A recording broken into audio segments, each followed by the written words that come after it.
लोकसभा चुनाव का आगाज हो चुका है। ऐसे में बीजेपी और कांग्रेस दोनों ही दल जो है युद्ध स्तर पर अपनी तैयारी कर रहे हैं। छत्तीसगढ़ में कांग्रेस भी पूरी तैयारी के साथ मैदान में डटी है और इस बार बीजेपी को हराने का दम भर रही है। छत्तीसगढ़ कांग्रेस कमेटी के प्रदेश अध्यक्ष दीपक बैज ने अनादि टीवी से खास बातचीत की और इस लोकसभा चुनाव में कांग्रेस की जीत का दावा किया। आइए आपको सुनवाते हैं।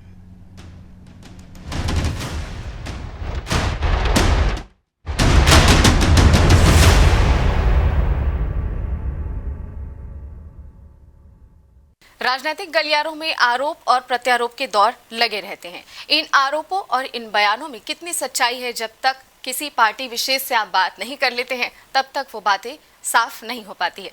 नमस्कार, आप देख रहे हैं अनादि टीवी, मैं हूं आपके साथ लीना। छत्तीसगढ़ में जल्द ही लोकसभा के चुनाव होने वाले हैं।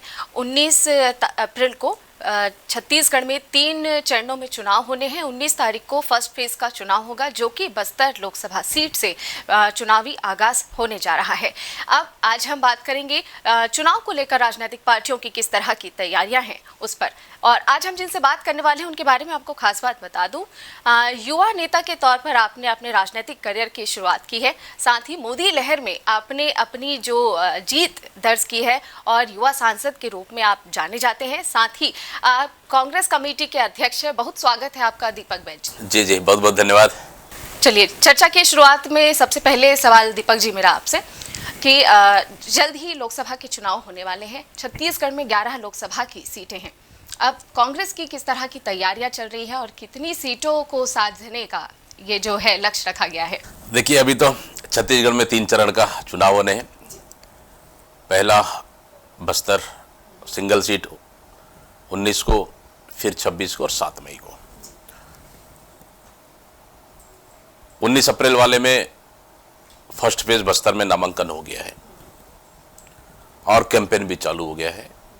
और यह है कि कल 4 तारीख को लास्ट नामांकन होगा सेकेंड फेज का 3 लोकसभा, आपका राजनांदगांव, फिर उसके बाद महासमुंद, फिर कांकेर। और इसका आज राजनांदगांव में पूर्व मुख्यमंत्री भूपेश बघेल जी का नॉमिनेशन हो चुका। आज महासमुंद में माननीय ताम्रध्वज साहू जी का नॉमिनेशन हो चुका, जहां मैं खुद जाके आया हूं। और कल होगा कांकेर में। तो इस तरह से अभी नॉमिनेशन का सेकेंड फेज का नॉमिनेशन का चल रहा है और फर्स्ट फेज का तैयारी चल रही है। तो निश्चित तौर पर हम लोग फर्स्ट और सेकेंड फेज का दोनों लगभग नॉमिनेशन कांग्रेस की ओर से समाप्त कल हो जाएगी। इसके बाद बचेगा थर्ड फेज का नॉमिनेशन। इस तरह से हम लोग नॉमिनेशन से लेके कैंपेन से लेके पूरी तैयारियां कांग्रेस पार्टी बिल्कुल मुस्तैदी के साथ कर रही है। और बस्तर से तो कैंपेन भी चालू हो गया है और संभवतः कल से हम लोग सेकेंड फेज का चुनाव में भी कैंपेन हम लोग चालू कर देंगे। बिल्कुल।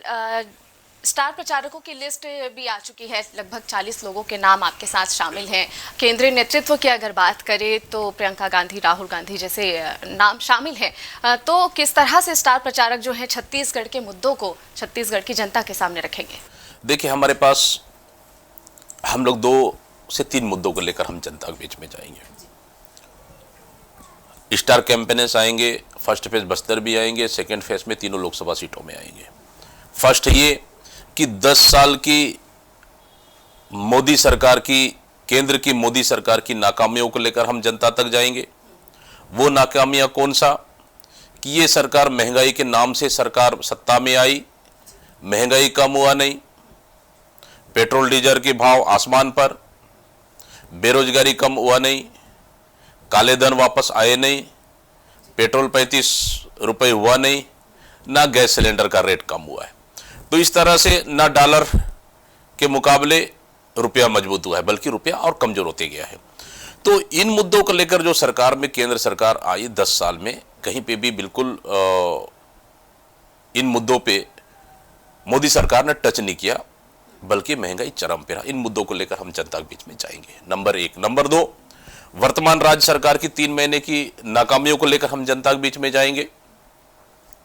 और उसके बाद जो अभी केंद्र में कांग्रेस की सरकार बनेगी तो सरकार बनाने के लिए हम कौन से वादे हैं, उन वादों को लेकर हम जनता के बीच में जाएंगे। जैसे गरीब महिलाओं को 1 लाख रुपए सालाना, किसानों को एमएसपी का कानूनी गारंटी देना, किसानों का कर्जा माफी, फिर युवाओं को सेंट्रल गवर्नमेंट के जितने भी खाली पद हैं उनको नौकरियां। तो इस तरह से 5 गारंटियां हमारे पास है। इन 5 गारंटियों को लेकर हम जनता के बीच में जाएंगे तो निश्चित तौर पर इसका फायदा कांग्रेस पार्टी को मिलेगा और लोगों में इसका जबरदस्त उत्साह भी है। आपने कहा कि कांग्रेस की 5 गारंटी और जिस तरह से विधानसभा चुनाव 2023 में हुए हैं उसमें भारतीय जनता पार्टी ने मोदी की गारंटी के नाम पर जो चुनाव लड़ा, जीत भी दर्ज की, लेकिन अब लोकसभा चुनाव में 5 गारंटी जो कांग्रेस ने रख दी है, इसके सामने कितना जीत टिक पाएगी बीजेपी? देखिए, दोनों मुद्दे अलग अलग होते हैं। स्टेट गवर्नमेंट के स्टेट चुनाव के अलग मुद्दे होते हैं और सेंट्रल के अलग मुद्दे होते हैं, लोकसभा के अलग मुद्दे होते हैं। लेकिन लोकसभा में पूरी तरह 10 साल में मोदी सरकार पूरी तरह विफल हो चुकी है। और स्टेट के मुद्दे अगर देखें तो निश्चित तौर पर जब स्टेट में इलेक्शन हुआ तो यहाँ पे भी हमारी कांग्रेस की सरकार ने उन 5 सालों में बेहतर काम की है, नो डाउट। लेकिन और मुद्दे भी हमारे पास अच्छे थे, लेकिन फिर भी भारतीय जनता पार्टी के सामने हमारे मुद्दे, मतलब सीधा सीधा झूठ के सामने हम लोग हार गए।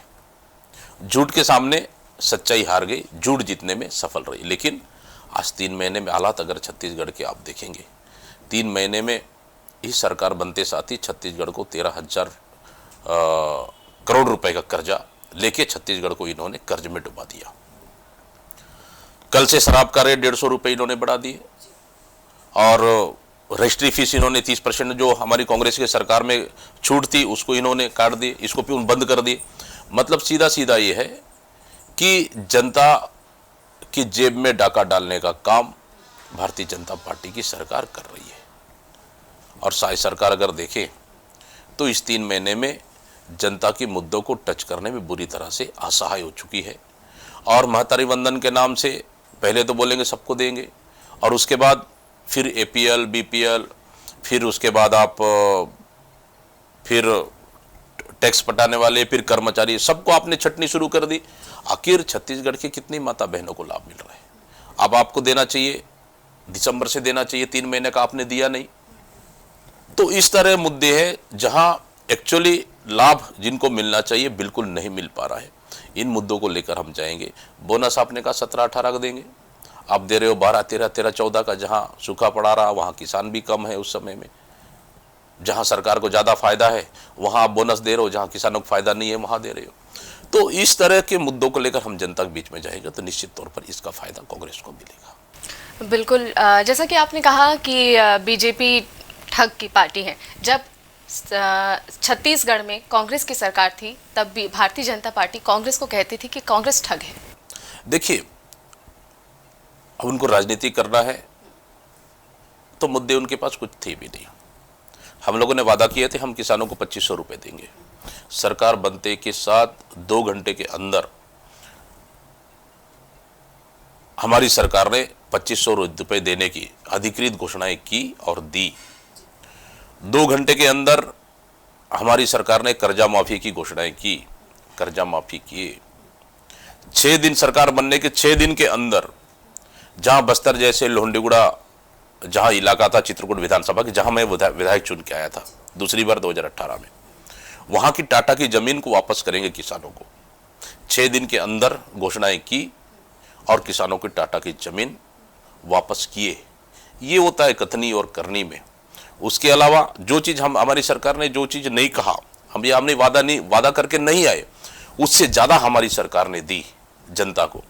तो ये नियत में साफ साफ दिखता है कि जनता को देने के लिए आपके पास नियत साफ है कि नहीं है। भारतीय जनता पार्टी शराब के नाम से हल्ला करती है, प्रधानमंत्री तक आके भाषण देके जाते हैं। हमारी सरकार में जब दारू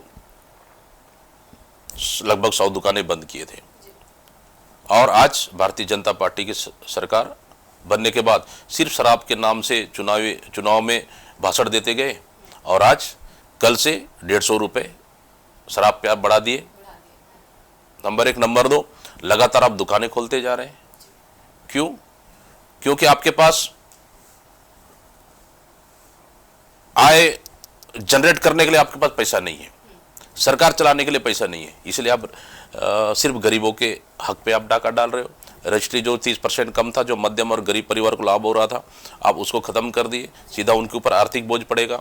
दारू का आप रेट बढ़ा दिए, छत्तीसगढ़ के लोगों पे आर्थिक बोझ पड़ेगा। नंबर 2, नंबर 3, आप रेत का रेट 3 गुना बढ़ा दिए आप। तो इस तरह से आप कितने और रेट बढ़ाओगे आप, जो सीधे सीधे छत्तीसगढ़ की जनता को आर्थिक रूप से बोझ इस सरकार डालने जा रही है।